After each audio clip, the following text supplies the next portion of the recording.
nam-myoho-renge-kyo.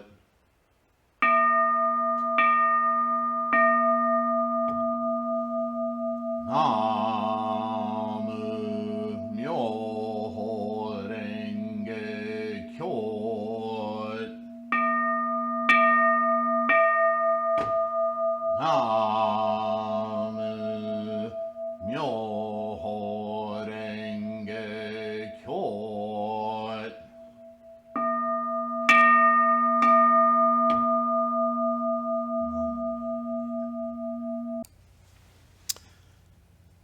A tree falls in the wood, and no one is around to hear it. Does it make a noise? You've all heard this, right? What's the meaning of that question? What was the intent of that question?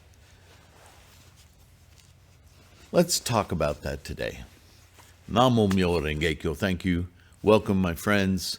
Welcome those of you new. I hope this video finds you, this podcast finds you in good health and secure. Nam-myoho-renge-kyo. We are currently reading the Lankavatara Sutra. And we're having a mighty difficulty with Mahamati, the Bodhisattva Mahasattva, or the spokesman for those who are dedicated to study of Shakyamuni's teachings, these monks, and Shakyamuni. And seemingly, Shakyamuni is having one hell of a time trying to get Mahamati to understand the nature of mind. So far, everything Mahamati is speaking from is this really concretized idea that the phenomenal universe in his life is a priori and that everything of the mind comes after. That's a simplification, but that's essentially where he's coming from. Making statements like, things exist because we have words for them. That's such nonsense. Instead of what we all understand is words are a construct that we created in language to define what we experience around us, not the other way around. But it brings to light, and we're about to dive into now a part of the Lankavatara where this becomes a critical insight of Buddhism that you must understand. And I would argue that as you continue to practice, your understanding will become more and more lucid. It is the nature of awakening your mind, enlightenment, having a fully engaged life rather than just kind of falling through it. So what am I talking about? Well, man, I've thought of several different ways of going about this.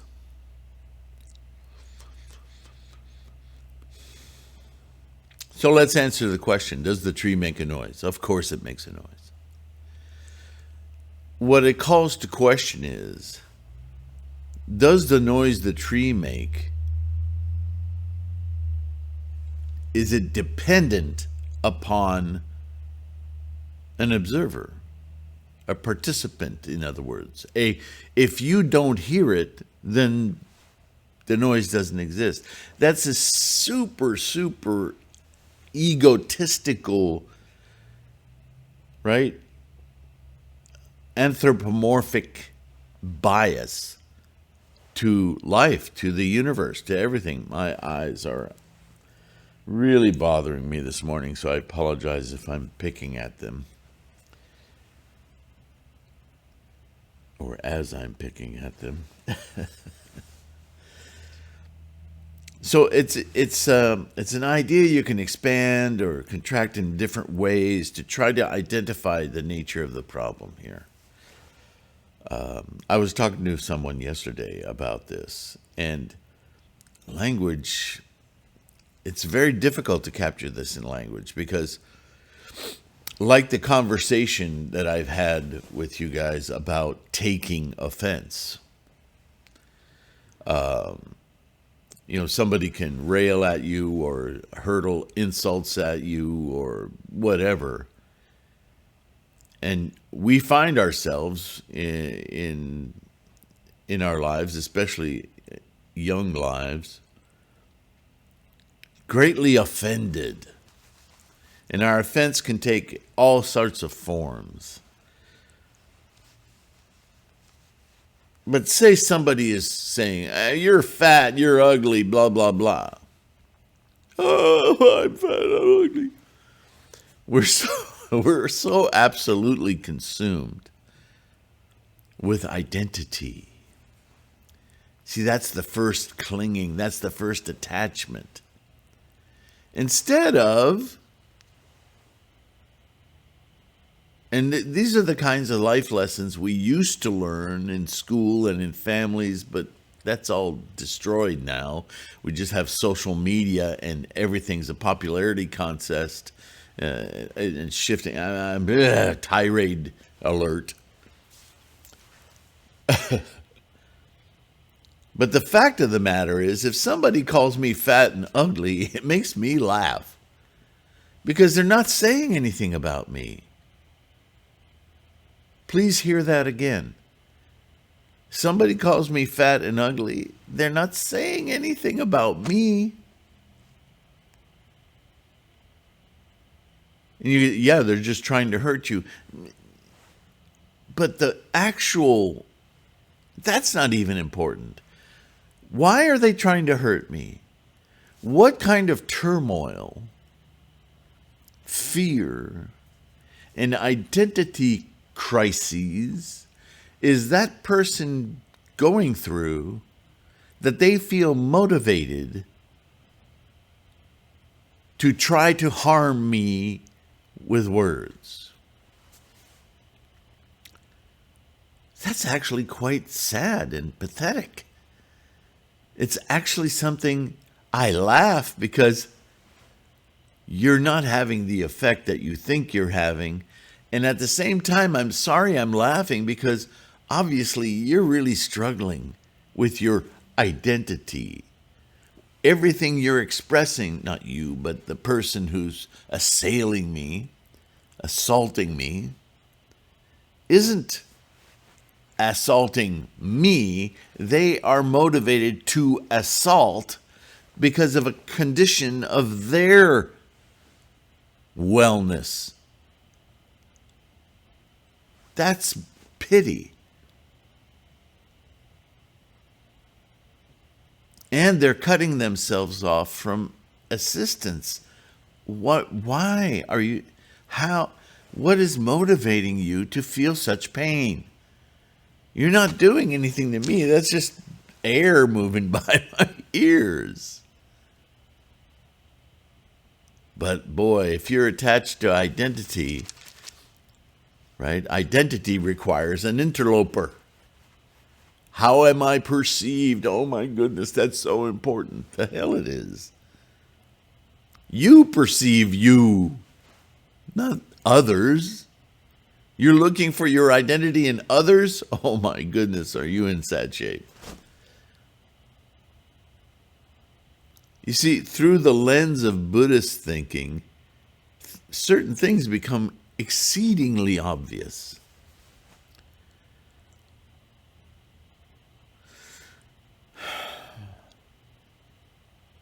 Any pain that I feel from an assault like that is that it's happening at all, and that I feel cut off from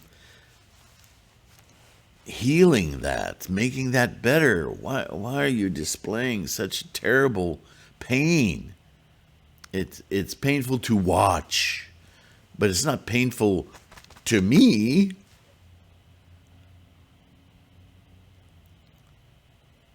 So Does the tree make a sound in the woods? Of course it does. That's a property of physics, air, movement, compression waves, all of that.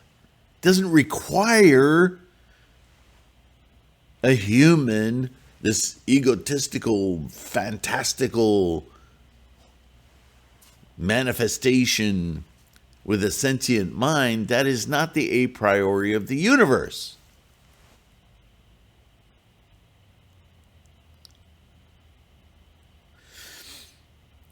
Just like the fountain analogy. Even if you were there to hear the tree fall in the woods, what your impressions are of that sound, how close or far you are, your experience of hearing trees fall. There's such a miasm of factors in how each and every person's sentient mind will experience that sound. But, we want to simplify everything. That's tree falling. Okay, put it in the book. Tree fell. Made sound. But it's so much more complex. And so we do the same thing with the entire universe. Here's a thought experiment. The universe, it's too massive to even capture in our minds. Do we agree? The universe is just incalculably massive. Seriously incalculably massive. We do many, many calculations about it, but they're all almost prognostications. They're assumptions, because we can't run a tape measure from one end to the other. We just can't. We make assumptions about distances to stars and so on and so forth, and redshifts and speed and all of that. And we approximate as best we can. Sometimes you got to ask yourself, why? There's that word. But my point is, we're here a little speck in the whole of the universe. And we have sentient minds. We can actually observe, witness the process of life. Ooh, cool, amazing. But do you actually think that the universe is doing that?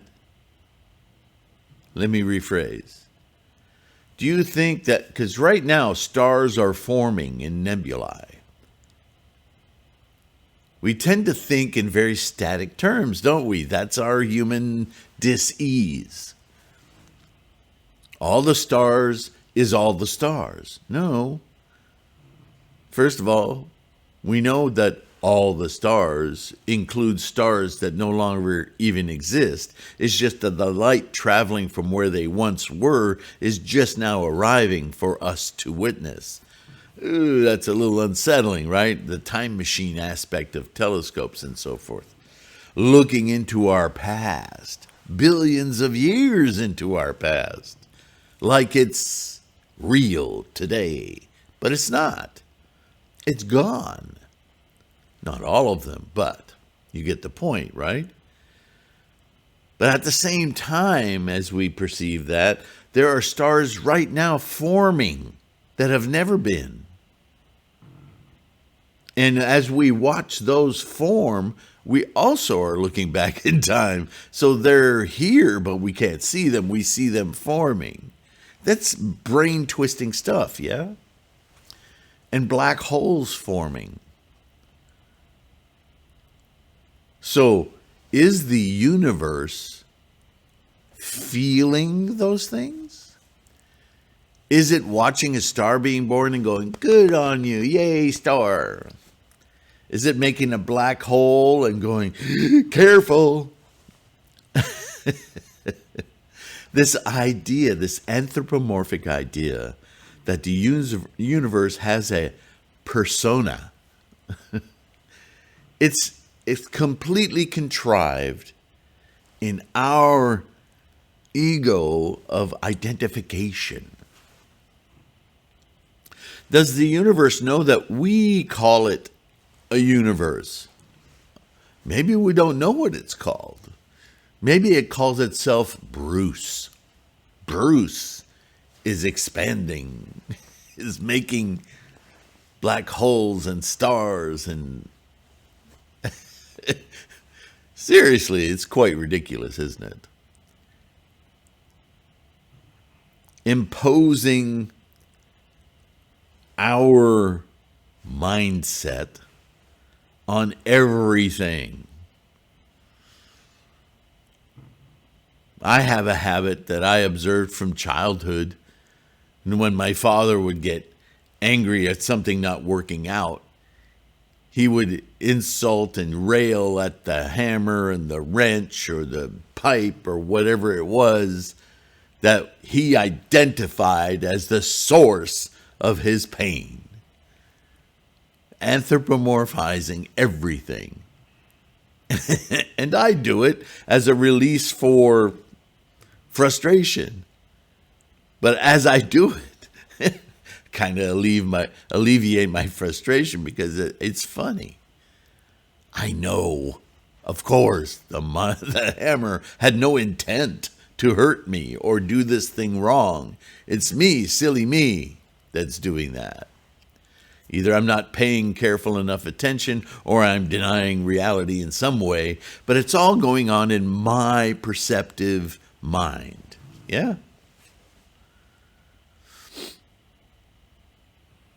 So why is it important if the tree falls in the woods and makes a noise if no one is there to hear it? The question itself points to the problem. And a lot of people don't discuss it at that level. But I think that was the purpose of asking the question. How important are you in life, in the process of Bruce? The universe. Yeah? We're just part, a tiny, tiny little part of that process, with the amazing opportunity to witness it. That witnessing, without being drawn into it and making everything like me, some kind of identity of me, a reflection of me, my goodness, my badness, my successness, my loserness, whatever. That's all mental imagination, conjecture. It's self-imposed, and it's not real. It's like not having enough to do for our mind. And so very much, truthfully, as a Buddhist practitioner of Lotus Sutra, chanting Nam-myoho Renge-kyo, learning Gangyo, getting into a habit, a rhythm of training that mind to think correctly is very much a way of keeping our heads on track, on the prize, on the experience. The mind that is completely consumed by possessing and ownership and insulting and crying and all of that is really a lazy mind. I'm sorry. Don't take that personally. But when a mind doesn't have much to do, and there's lots of great poets and writers who've commented on this, when the mind doesn't have enough to do, oh boy, does it get creative. Right?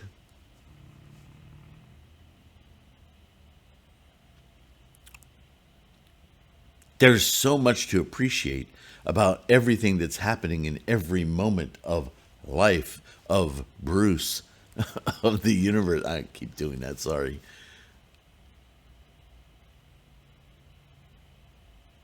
It's just a pathetic waste of time to invest in these magical conjurings of imagination. So, this is exactly where we find ourselves with Shakyamuni trying to get Mahamati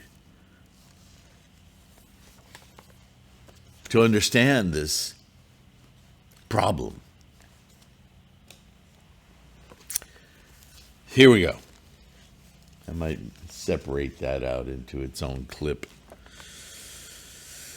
I need to do more of that, make it easier to find these things. What should I call that analogy? Is it an analogy?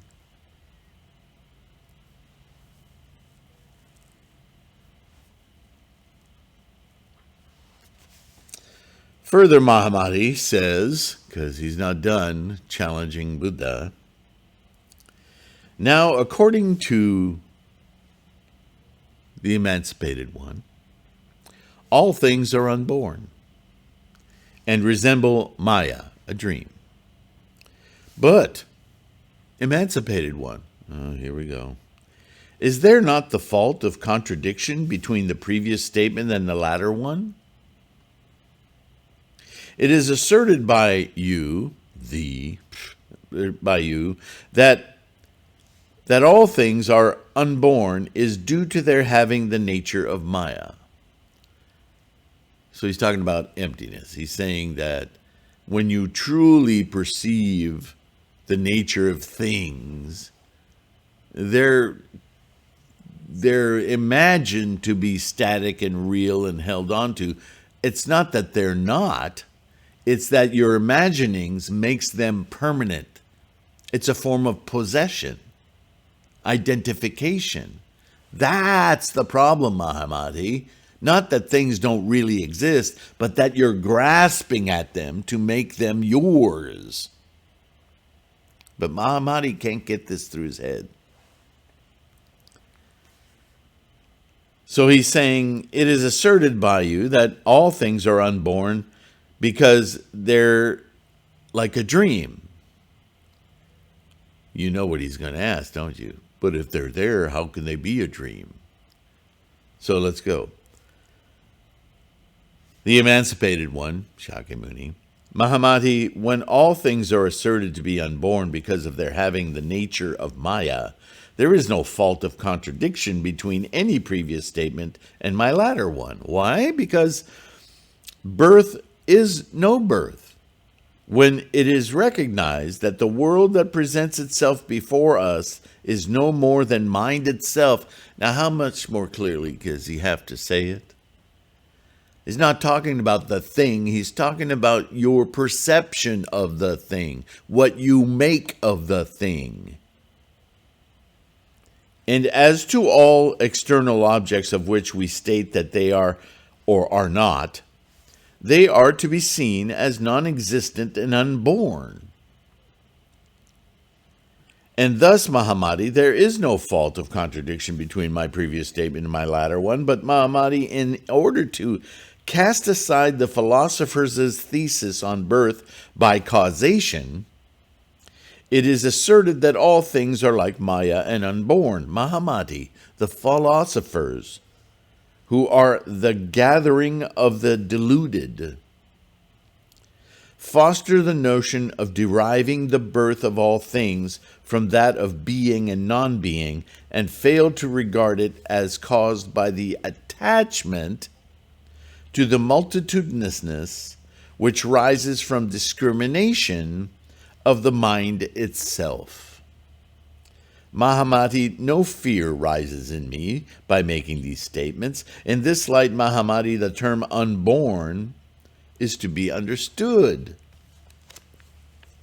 Again, Mahamati, the teaching that all things exist is given in order to admit transmigration, to check nihilism, which says nothing is, and to make my disciples accept the doctrine that asserts the reality of karma in various forms and birth in the various worlds. For admitting the terminology of existence, we admit transmigration. So what does he mean by transmigration? I'm sure you're asking yourself that, yeah? Or me. He's talking about this very thing of the mind. The universe, Bruce, it's a big machine of energies and formations of all sorts of potential. That's the universe. And that's what we call life, by the way.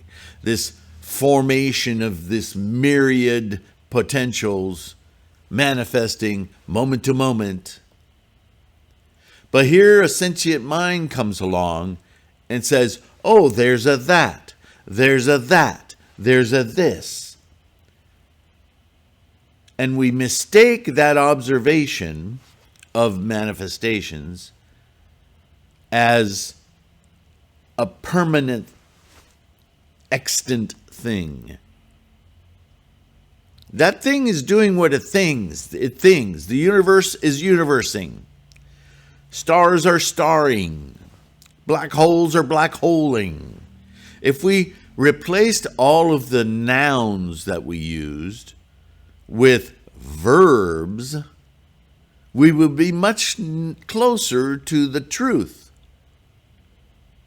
Can you hand me a chairing? And let's go sit at the tabling. We begin with language, again, a construct, but we begin to understand that our identification of permanentizing things is incorrect. And that things have a suchness. It's a process happening, and it has a suchness of chair, a suchness of table, so on and so forth. And if we understood things that way, we would be, I would argue, less attached. Because what is a noun? Person, place, or thing. We make it a thing, a permanent entity. But we know that everything's in flux. Certainly we know it of ourselves and other people. We're constantly changing, right? But isn't it funny that when we don't see Peter for 10 years and we meet him again, we go through a whole mix of disassociative thoughts and a mess of adjustment, because Peter doesn't look anything like the Peter I remember. Hell, he doesn't even sound like the Peter he doesn't make those stupid jokes anymore. Who are you? You're not Peter. Certainly not the Peter that you knew 10 years ago. That's true of everything. And if we talked about things as verbs, we might be closer to understanding that. Right? Do you get that? So that's the transmigration. In our minds, we can realize that everything we experience is a moment-to-moment shifting momentum that we are moving through time-space with. And even that language indicates an I and a that or a this. And there's the problematic. The language can't resolve. So the translation is using the word transmigration. But that's a mental, remember Buddhism is about the mind. That's a mental transmigration. You're transiting from owning to observing, to being with. That's the transmigration through time-space, yes? Make sense? Not to Mahamati. Mahamati, the teaching that all things are characterized with the self-nature of Maya, that's a funny turn of phrase, a self-nature indicating a noun, of Maya, their self-nature is that it doesn't have a self-nature, that it's in process constantly. Interesting twist. is meant to make the ignorant and simple-minded cast aside the idea of self-nature in anything. Oh, right. Right. Giving access to people who wouldn't think, minds that wouldn't think about the nature of transmigration that the mind is constantly doing, because it's doing the reverse, right? When you don't understand Buddhahood, or don't understand Buddhism, or you're not studying to release yourself from the samsaric world while in it, you take for granted all this transmigration of the process as thingified, noun, real, permanent. You're doing the transmigration already. You just take it for granted. This is this, and it'll always be this. Peter is different than he was 10 years ago. How could he do that to me? You see, it's ridiculous when you take it apart. And what Shakyamuni is saying is, flip that on its head. Go the other way. And you'll be much more in tune with reality as it truly is. It's just a flip.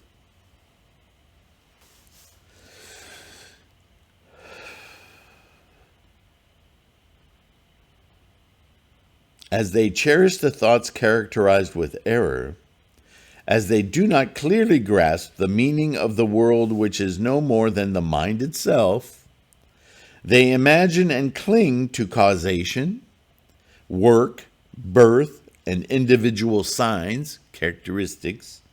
In order to check this, I teach that all things are characterized in their self-nature with the nature of Maya, a dream.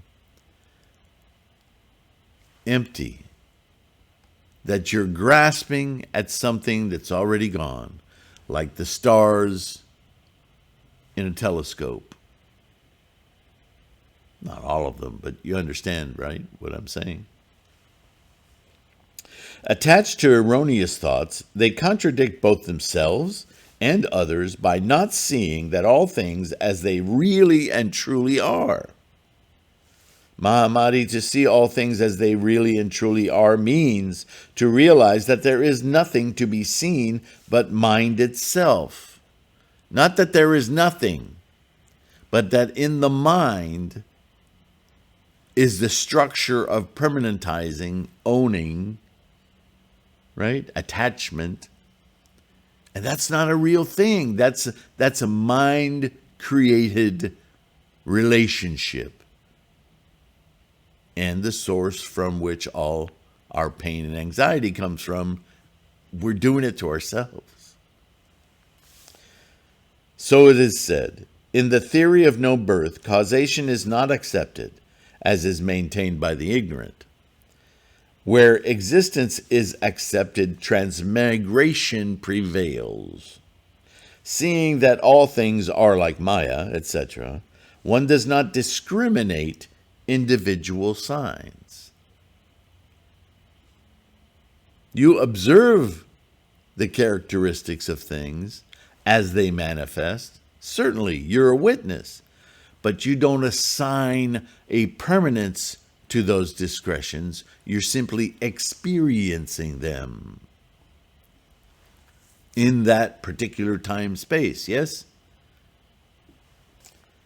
Further, Mahamati, we will explain the characteristics of name and body, nama-rupa, yeah? The sentence body and the syllable body. For when name body, sentence body, and syllable body are well understood, the Bodhisattva Mahasattvas, conformable to the signification of a sentence and a syllable, will quickly realize supreme enlightenment and thereby awaken all beings to it. Mahamati, by name body is meant the object depending on which a name obtains. The body is this object. In another sense, the body means substance. Mahamati, this is the body of a name.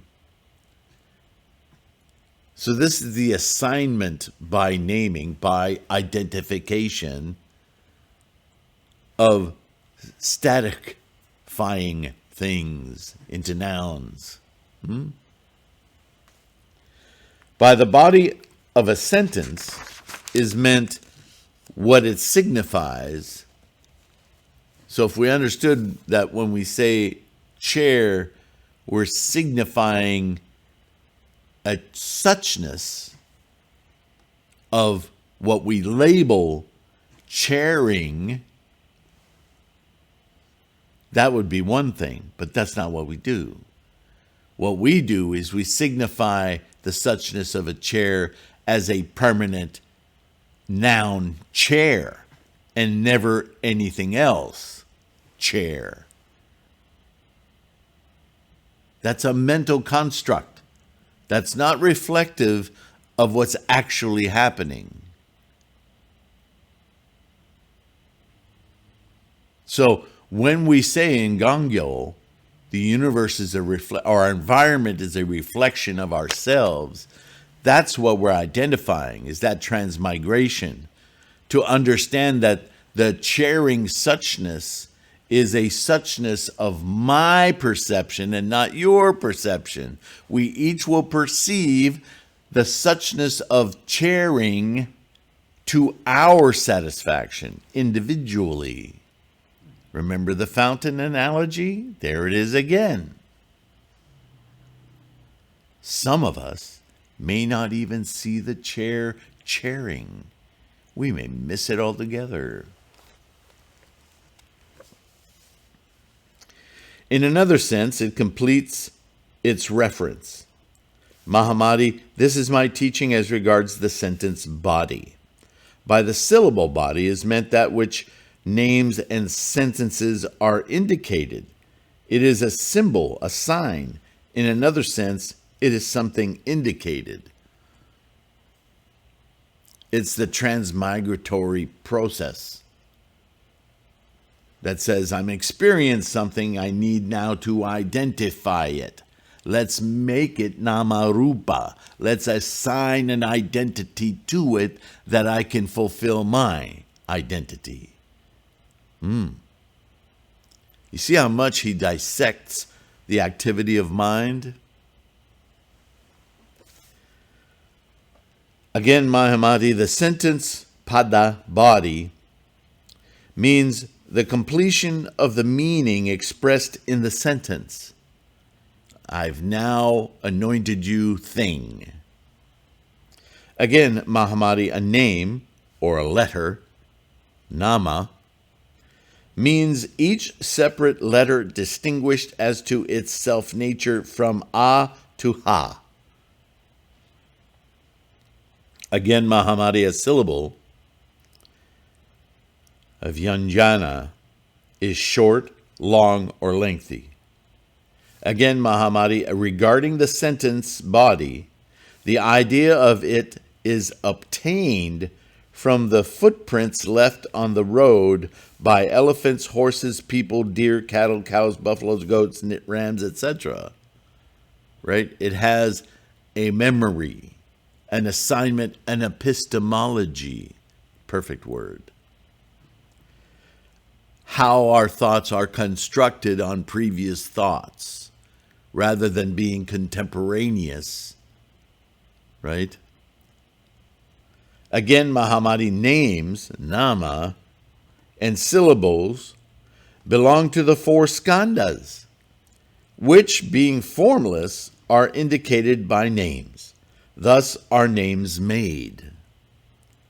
Right? The skandhas, the eye consciousness, the ears consciousness, the touch consciousness, the smell consciousness, right? The five skandhas, the basic operating perceptive tools of samsara. We're using those tools to permanentize everything, to identify everything. That's samsara, buddy. And what we're doing with our practice of Buddhism is to recognize that that's samsara, that's what we're doing. But we don't have to be commanded by those assumptions. They're happening, but we can understand them. We can change our mind's perception about them to realize, there's that word again, or awaken from a different tool of mind, what's the word I'm looking for? Function of mind, that is just a provisional navigation of samsara, that what's really happening while our consciousness are doing all of those things to not trip over something is that we're just being amidst the transmigration moment to moment of instantiations of potential. And instantly that releases us from the ownership, from the stress. Who left that there for me to trip on it? Doesn't matter. That's all the construct, right? The matrix. By means of the differently characterized names, there are syllables. Thus are syllables made. This, Mahamati, is the meaning of the body of name, nama, a sentence, pada, and syllable, vyanjana. You should endeavor to have a thorough understanding of these terms. It is thus said, because of the distinction between nama, pada, and vyanjana, the ignorant, the dull-witted, stick to them like the elephant in deep mud. The mental investment, personification, identification, held, possessed, like your foot stuck deep in the mud, you ain't getting your shoe back. That's the nature of our mental samsaric tension. Yeah? All right, next section, 47 in this, or 57, sorry.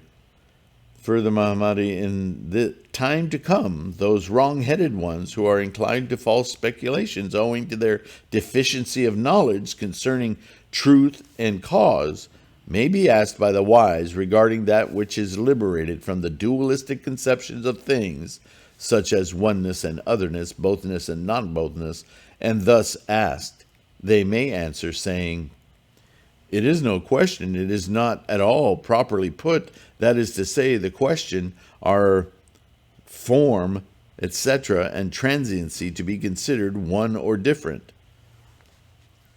So they'll use the very words that are trying to disassociate their identifying with an experience of suchnesses and argue from an egotistical point that the suchnesses are also a creation of mind, and so they either are suchnesses or they're not suchnesses.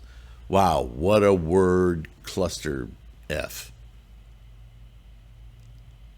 Philosophers, people thinking based on ego, a permanentized thing, will always self-reference everything. So that no matter how you explain something, what wonderful words you come up with, they will distort it to their version in order to maintain that ego.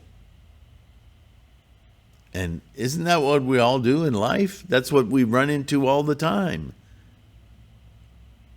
Look at the political situation anywhere in the world right now. Is there reason going on there? Is there rationality going on there? They don't even care to better humanity or themselves. So many, and certainly the media promotes this amazingly, but we see it all throughout social media. Everyone is willing to explode themselves to put the planet out of existence in order to claim their version of things is the right version. Only I know. And there in that statement is identified exactly the problem. That almighty I.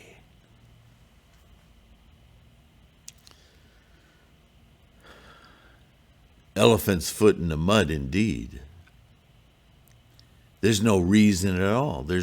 You can't even construct an argument. Words completely fail. It's just brute force identity. Isn't that the world we live in today? Be very, very cautious, my friends. We all want to influence that away. We want to create insights in those minds to take them away from the precipice. But unfortunately, much of what we can do is simply chant, deeply influence our suchness as it moves through life to influence others even without words, simply through life condition. Because trying to communicate with that, the words are so ineffective, they become little landmines. And if you're attached to words, you will be crushed. Yeah? So rely on your daimoku. That is where life is. All right. That's it for today.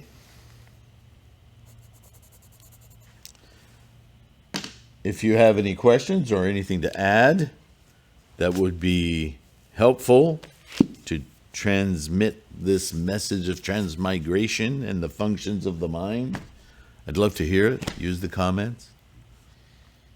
In the meantime, as I said,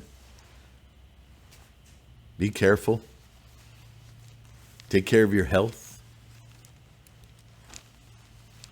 Be kind to yourself. There's so much to be witnessed of this amazing life. I'm looking at cloudy skies right now. We're in that time of year here in East Mississippi. Maybe it's like that in your area, where we'll have like gorgeous, moderate days in the high 70s and 80s to be followed by a day or two of freezing temperatures overnight, and then a slow kind of a cold, cool day. I know all of this is relative, but it's this roller coaster time of year where we'll have a week of pleasantness, then a few days of rain, and then it'll be cold, and then it'll shift back. We just don't know what to wear. It's just, but isn't that amazing? I just enjoy all of it.